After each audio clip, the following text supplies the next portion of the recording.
Imagínense ustedes un régimen que nació no para prometer el bienestar y la libertad del pueblo, ni un sistema de prosperidad económica y social, ni siquiera un gobierno inspirado en básicas ideas humanistas, sino en la idea de venganza, de resentimiento, de dominación sobre todos los hombres libres. Piensen en un régimen cuyas primeras acciones internacionales no tuvieron nada que ver con la solidaridad, sino con el secuestro y la extorsión. Imagínense ustedes un gobierno cuyas primeras decisiones no fueron para traer la abundancia a un pueblo subyugado, sino comprometerse hasta los tuétanos con una sola actividad: promover el terrorismo mundial como vía para alcanzar el poder totalitario. Pues así fue como nació la Cuba de Fidel Castro.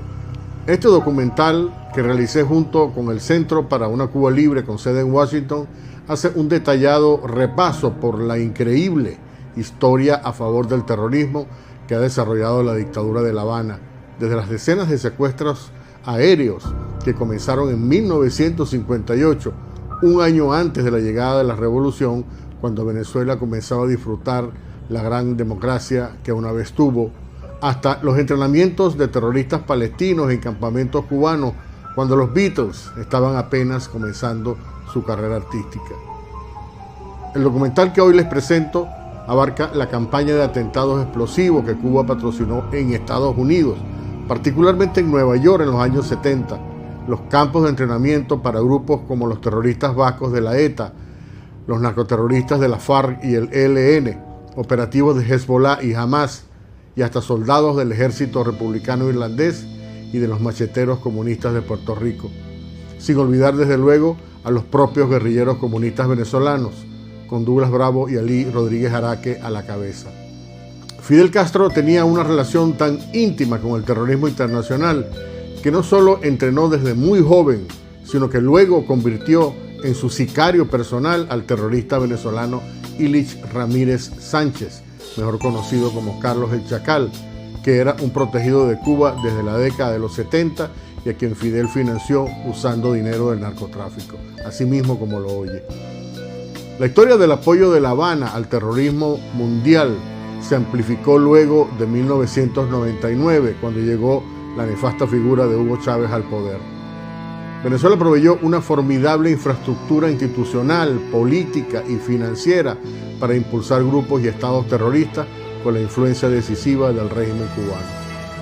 Espero que vean y me ayuden a divulgar este trabajo que rescata y preserva para la historia las atrocidades de las que son capaces los regímenes socialistas y comunistas como Venezuela y Cuba.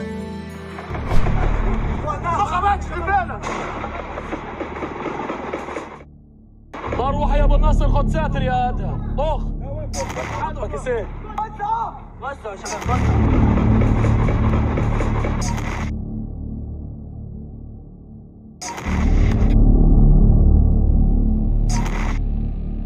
Decimos y proclamamos que con combatientes cubanos podrá contar el movimiento revolucionario en cualquier rincón de la tierra.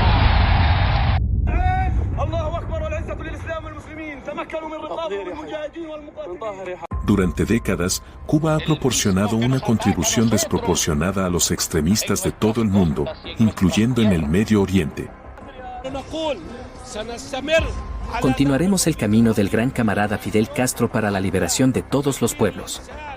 El régimen cubano ha prestado no solo campos de entrenamiento, sino también servicios de inteligencia, apoyo diplomático e incluso financiamiento a yihadistas, desde Hamas y Hezbollah hasta la Yihad Islámica y otras organizaciones terroristas. Según un creciente conjunto de pruebas y testimonios incluidos en este documental, Cuba sigue prestando un importante apoyo a redes terroristas internacionales que violan los derechos humanos, amenazan la estabilidad mundial y la seguridad nacional de Estados Unidos. Los expertos dicen que hay una razón para ello: el terrorismo es una característica esencial del castrismo. El terrorismo ha sido parte integral de la política exterior cubana, en apoyo de los objetivos de otros países. Los Castro colocaron numerosas bombas, mataron a civiles cubanos inocentes y secuestraron decenas de aviones como parte de la estrategia para llegar al poder en 1959. Raúl Castro se encargó de secuestrar aviones como forma de conseguir dinero a cambio de rescates y para generar impacto internacional. Y tuvo mucho éxito. De hecho, entre 1961 y 1973, 159 aviones fueron secuestrados en Estados Unidos, de los cuales 85 fueron desviados a Cuba, según este informe de los expertos en seguridad aérea Nicoletta Mazzoni y Massimo Cattusi. Raúl Castro es considerado por algunos como el padre del delito moderno de secuestro aéreo, escribieron los expertos en una investigación muy detallada. Uno de los secuestros más mortíferos se produjo el 1 de noviembre de 1958. El avión Decker's Discount, de Cubana de Aviación, salió del Aeropuerto Internacional de Miami en un vuelo rutinario a Varadero, con 16 pasajeros y una tripulación de 4 personas. Se suponía que iba a hacer un viaje de 50 minutos, pero inesperadamente, el avión cambió de dirección y se desvió 450 millas al sur de su destino original. De repente, el avión se dirigió a un pequeño aeropuerto de la localidad de Preston, situada en una zona que ya estaba bajo control de la guerrilla castrista. El Viscount no llegó a su destino, y más tarde se descubrió que se había estrellado en Bahía de Nipe, después de quedarse sin combustible. 17 personas murieron en el acto. El accidente fue clasificado como un intento fallido de secuestro.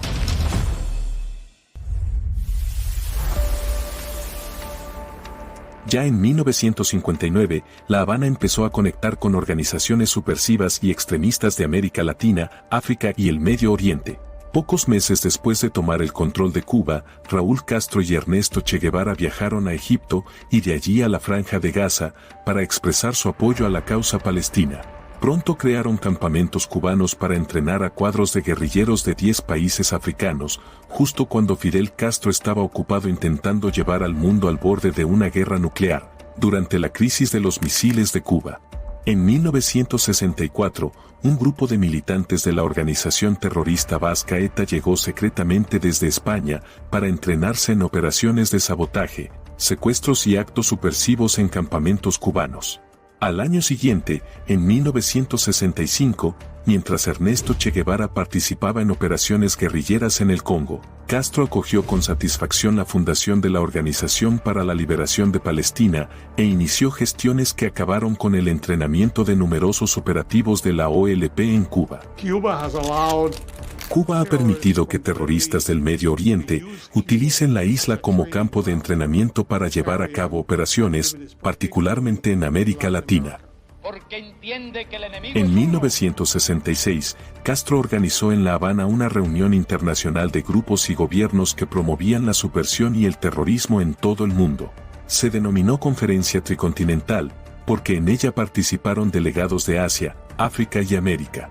La Conferencia Tricontinental tenía un objetivo común: derrocar el orden mundial liderado por Estados Unidos usando cualquier medio, incluido el terrorismo. Durante su discurso en la conferencia, Fidel Castro declaró abiertamente que los combatientes cubanos serían enviados a hacer la revolución por todo el mundo. Decimos y proclamamos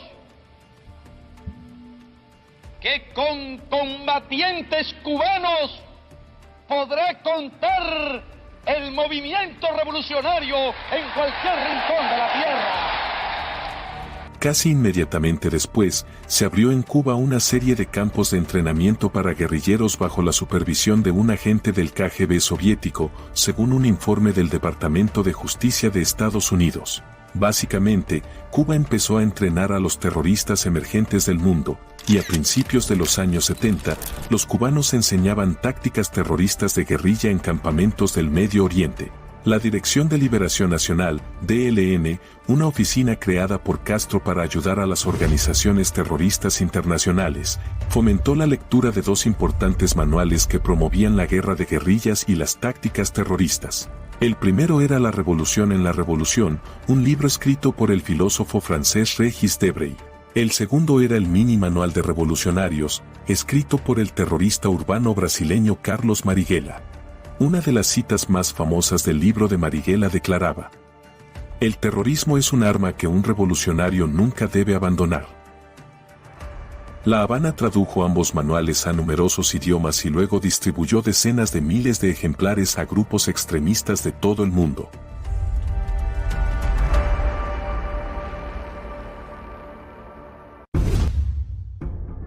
La participación de La Habana en operaciones subversivas y terroristas se intensificaría en la década de 1970 hasta alcanzar nuevas cotas, llegando a implicarse directamente en conflictos internacionales estrechamente relacionados con el Medio Oriente.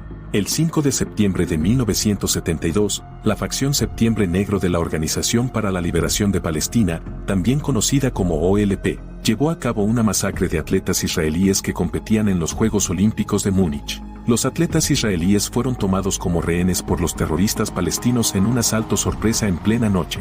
Los asaltantes de Septiembre Negro exigieron la liberación de 236 terroristas detenidos en Israel y Alemania. Las negociaciones fracasaron y los palestinos terminaron asesinando a todos los atletas israelíes. Como se conoció años después, agentes de la Dirección de Inteligencia de Cuba habían estado entrenando a terroristas palestinos durante años, desde finales de los 60. De hecho, según un informe de la CIA, entre los años 70 y 80 Cuba entrenó hasta 300 palestinos en tácticas terroristas en campos secretos dentro de la isla. One of the world's best-known terrorists arrives for the start of his trial. Pero los palestinos no eran los únicos terroristas protegidos por el régimen de La Habana. Un peligroso terrorista deambulaba por Europa y el Medio Oriente como un lobo solitario, sembrando el caos con el patrocinio de Fidel Castro, Ilich Ramírez Sánchez, también conocido como Carlos el Chacal, como se reveló posteriormente en una demanda ante los tribunales franceses en 1999. Carlos trabajaba como terrorista privado para el propio Fidel Castro. Según la demanda, Castro apoyó al terrorista venezolano con pasaportes falsos, 5 apartamentos en París y dinero procedente del narcotráfico. Fidel también le dio el nombre clave de Hitman, o asesino a sueldo, y una lista de objetivos para matar. Los cubanos mantenían una relación tan estrecha con Carlos, que 3 diplomáticos de alto rango de La Habana fueron expulsados después de que la inteligencia francesa descubriera que visitaban constantemente al terrorista en su escondite de París. La conexión entre Fidel y el Chacal se reveló en una carta escrita por el agente cubano Juan Antonio Rodríguez Menier, un oficial de inteligencia de alto rango que había conocido a Carlos en La Habana antes de desertar a Estados Unidos en 1987. La carta apoyaba una demanda presentada contra el Chacal por Ileana de la Guardia, hija del difunto Tony de la Guardia, ejecutado en 1989 en un juicio político diseñado para encubrir la participación de Fidel y Raúl Castro en el contrabando de drogas hacia Estados Unidos. La relación con Fidel Castro se remontaba al verano de 1966, cuando Carlos recibió su primer entrenamiento en guerra de guerrillas, explosivos y sabotaje en el campamento Matanzas, una escuela de terroristas bajo la dirección de la Dirección de Inteligencia Cubana. El infame mercenario no era el único latinoamericano al que La Habana entrenaba y apoyaba plenamente. De hecho, el régimen cubano entrenó a grupos violentos para amenazar la democracia en toda América Latina. Castro creó campos para entrenar a terroristas potenciales de Venezuela, Colombia, Chile, Uruguay y El Salvador, entre otros, y continuó haciéndolo durante décadas. El objetivo, como declaró el Che Guevara, era crear 2, 3, muchos Vietnams en Sudamérica. Eso es exactamente lo que hicieron los terroristas colombianos del M-19. El 27 de febrero de 1980, los guerrilleros del M-19, alentados por La Habana, asaltaron la embajada dominicana en Bogotá y mantuvieron cautivos a más de una docena de diplomáticos, entre ellos el embajador estadounidense Diego Asensio. Pidieron un rescate de $50 millones y la liberación de 311 compañeros encarcelados. Al final, recibieron $2,5 millones y una vía de escape hacia Cuba, después de que Fidel Castro les ofreciera asilo político. Mientras tanto, Cuba se convertía en la capital de grupos terroristas internacionales que operan libremente desde La Habana coordinando actividades en la región. Había representantes de grupos tan diversos como el Ejército Republicano Irlandés, los Vascos de la ETA y las organizaciones terroristas colombianas Fuerzas Armadas Revolucionarias de Colombia o FARC, y el Ejército de Liberación Nacional o ELN. También había representantes de grupos terroristas islámicos extremistas como Hezbollah y militantes palestinos, incluido Hamas, que potenciaban sus conexiones terroristas en América Latina desde La Habana.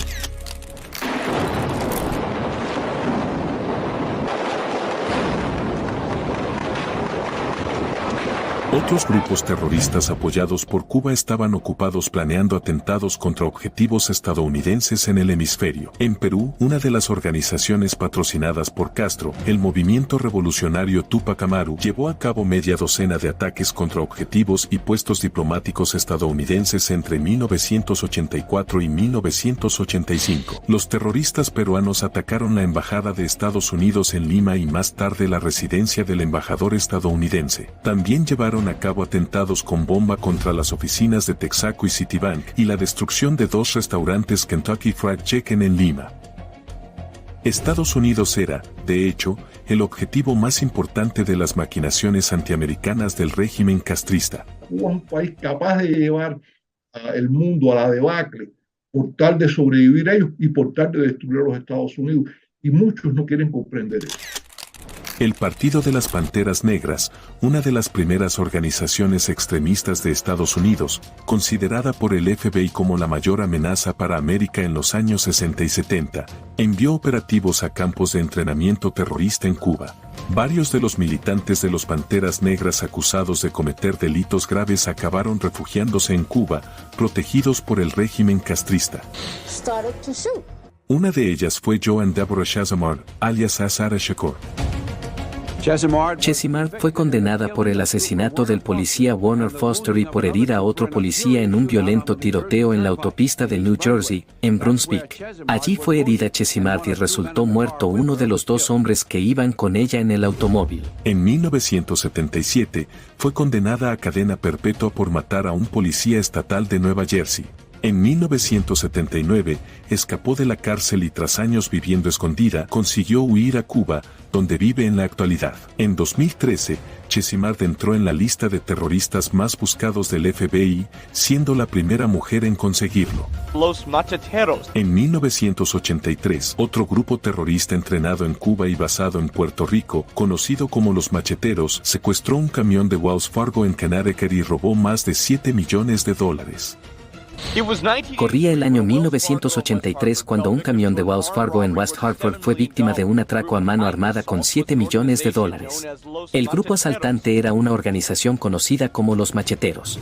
Los Macheteros eran una rama de las Fuerzas Armadas de Liberación Nacional, una organización terrorista independentista puertorriqueña implicada en una serie de atentados mortales en Estados Unidos. Uno de ellos fue el infame atentado de Francis Tavern, un restaurante en el Bajo Manhattan, en 1975, en el que murieron 4 personas inocentes, entre ellas Frank Connor, un banquero que estaba reunido con unos clientes en el restaurante al momento del atentado. Un grupo de clientes y otras personas de Morgan fueron al restaurante, y mientras estaban esperando la cuenta, sobre la 1:30 de la tarde, entró un hombre con una especie de mochila.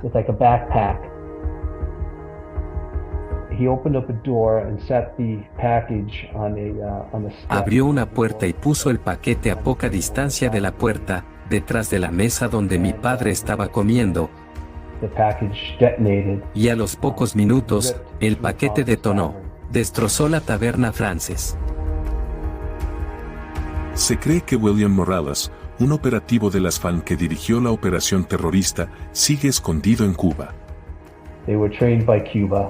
Fueron entrenados por Cuba, fueron financiados por Cuba, y ahora sabemos que varios de ellos, o al menos William Morales, permanece en Cuba como huésped del régimen actual, y anterior huésped de los Castro. La dictadura cubana no solo estaba involucrada en ataques indirectos contra los Estados Unidos. El 24 de febrero de 1996, MiGs de la Fuerza Aérea Cubana derribaron, en el espacio aéreo internacional, 2 pequeños aviones civiles desarmados pertenecientes a Hermanos al Rescate, un grupo con sede en Miami dedicado a la búsqueda y rescate de refugiados en el estrecho de la Florida. Los 4 ocupantes de las avionetas murieron al instante, entre ellos 3 ciudadanos estadounidenses y un residente de Estados Unidos. El clamor internacional no impidió que Cuba siguiera desarrollando ataques contra Estados Unidos.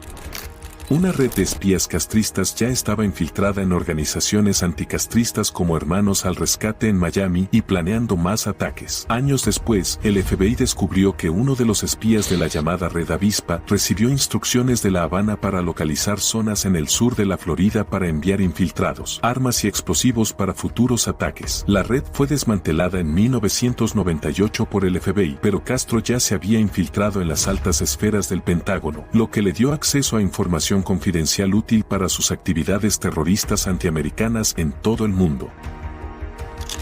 En 2001 las autoridades detuvieron a Ana Belén Montes, analista de alto nivel de la Agencia de Inteligencia de Defensa que llevaba años espiando para La Habana. El régimen de Castro no solo estaba robando secretos estadounidenses, también albergaba a delincuentes considerados fugitivos por Estados Unidos, más que ningún otro país del mundo. Así que no dejen que nadie les engañe. Lo que está pasando en Cuba no es un fracaso del pueblo cubano, es un fracaso de Fidel Castro y del comunismo. Cuba fue incluida por primera vez en la lista de países promotores del terrorismo de Estados Unidos en 1982, después de que Washington descubriera y documentara que La Habana utilizaba una red de narcotráfico para canalizar armas y dinero en efectivo al grupo terrorista colombiano M-19. Cuba permaneció en la lista durante más de 3 décadas porque nunca dejó de apoyar a las redes terroristas internacionales. Incluso después de que Fidel Castro entregara el poder a su hermano como presidente de Cuba a principios de 2008, su aliado más valioso, Hugo Chávez, estaba transformando rápidamente Venezuela en un refugio para grupos terroristas como Hezbollah, Hamas, las FARC y el ELN con la ayuda del castrismo. Que uno de los objetivos que tiene el imperio yanqui en la mira hace mucho tiempo es Irán. Así que nuestra solidaridad delante de ti. Chávez simplemente estaba siguiendo el modelo cubano en el que el terrorismo y la violencia son características fundamentales, con la asistencia y supervisión de los servicios de inteligencia cubanos incrustados en Venezuela. La convergencia de acciones donde la actividad criminal más la actividad represiva y la actividad de narcóticos, muchas veces como amalgama logística, generan un conjunto ideal para patrocinar el terrorismo, que no es más que el uso de la violencia, de la represión y de la muerte para tener una población sometida a una ideología. Y eso es Cuba. Según el militar venezolano, Cuba se alió con Chávez para crear un laboratorio para convertir a Venezuela en un santuario del terrorismo internacional. Cuba es un gran patrocinador del terrorismo en nuestra región. ¿Por qué? Porque proporciona un lugar, un santuario a todos estos grupos. Cuba era la que dominaba la identidad en Venezuela, es decir, te generaban pasaportes, cédulas de identidad, y esto es lo que ellos venden. Esto es el gran incentivo para que grupos como Hezbollah, ELN, Hamas y otros grupos terroristas vayan a lugares como Venezuela y Cuba a obtener identidades, a tener lugares que son santuarios y poder desplazarse en la región bajo esa protección. En 2011, cuando el presidente Barack Obama daba señales de estar abierto a un diálogo con La Habana, la entonces secretaria de Estado Hillary Clinton recibió un mensaje secreto de una fuente confiable. El mensaje era claro: Hezbollah está estableciendo una base de operaciones en Cuba diseñada para apoyar ataques terroristas en toda América Latina, según un correo electrónico filtrado posteriormente por Wikileaks. Un año más tarde, en 2012, Raúl Castro prestó una ayuda crucial al grupo terrorista colombiano FARC, al iniciarse en La Habana las negociaciones para un acuerdo de paz con el gobierno colombiano. Según un experto en inteligencia que tuvo acceso a fuentes confidenciales, La Habana ayudó a las FARC a blanquear más de $1.000 millones que tenían enterrados en la selva colombiana, procedentes del tráfico de cocaína.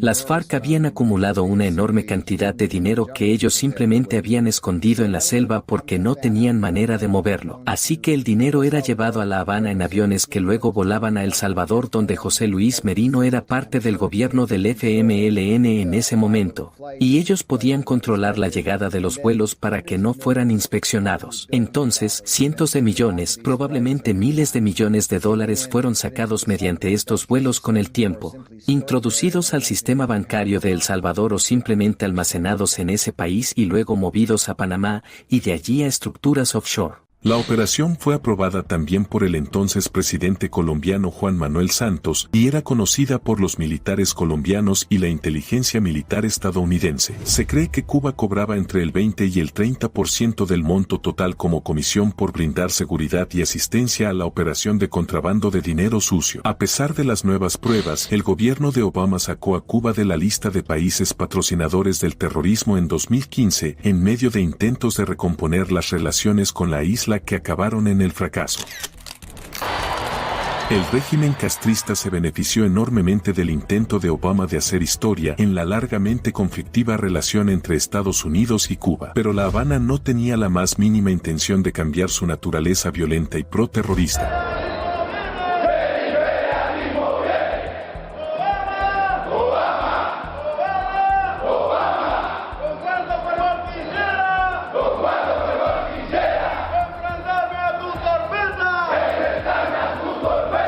Dos años después de la visita de Obama a La Habana, en enero de 2017, jóvenes soldados cubanos en un desfile militar presidido por Raúl Castro se burlaron abiertamente del presidente estadounidense.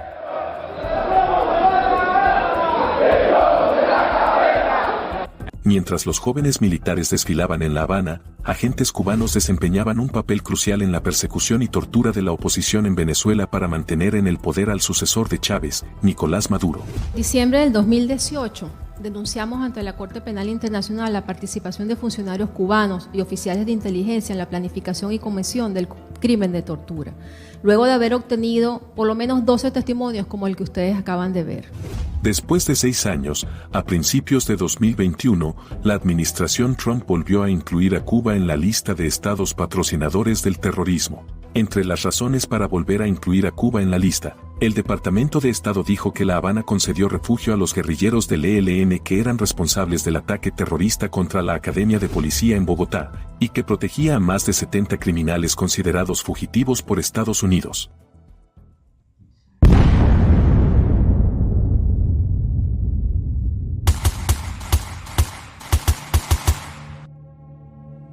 El ataque de Hamás a Israel del 7 de octubre de 2023 trajo un nuevo escrutinio de los lazos de La Habana con Irán, Hamás y Hezbolá. Mientras los iraníes estaban ocupados ayudando a los terroristas palestinos, representantes de Hamás se reunieron con el embajador cubano en Líbano, el 25 de febrero de 2023. El embajador cubano Jorge León Cruz expresó el apoyo de Cuba al legítimo derecho de los palestinos a defender su tierra en una reunión con Ahmed Abd al-Hadi, representante de Hamás en Líbano. Además de la reunión con Hamás, hubo otros 2 encuentros de alto nivel entre Teherán y La Habana en 2023. El 5 de febrero, el ministro de Asuntos Exteriores iraní, Hossein Amir Abdollahian, se sentó en La Habana con el presidente cubano Miguel Díaz-Canel para tratar asuntos de interés mutuo y temas internacionales, y criticar a Estados Unidos. 4 meses después, el presidente iraní Ebrahim Raisi visitó Cuba como parte de una gira que incluía reuniones con los líderes autoritarios de Venezuela y Nicaragua. Cuba e Irán firmaron el lunes 7 acuerdos de cooperación. La tercera reunión de alto nivel tuvo lugar el 5 de diciembre, cuando Díaz-Canel llegó a Teherán, en la primera visita de un presidente cubano a Irán en 22 años para firmar una nueva alianza estratégica con el Estado Islámico. Un rechazo y una condena enérgica al genocidio que se comete contra el pueblo palestino, al asesinato de miles de personas, entre ellos niños y mujeres, a la exigencia por un cese del fuego inmediato. Tras los atentados, Cuba apoyó la narrativa impulsada por Hamás, criticando abiertamente a Israel por su respuesta. Los recientes ataques sin precedentes contra Israel por parte de Hamás, organización terrorista designada por Estados Unidos a la que La Habana considera aliada, han mostrado las consecuencias de la promoción del terrorismo en todo el mundo que Cuba lleva a cabo desde hace décadas.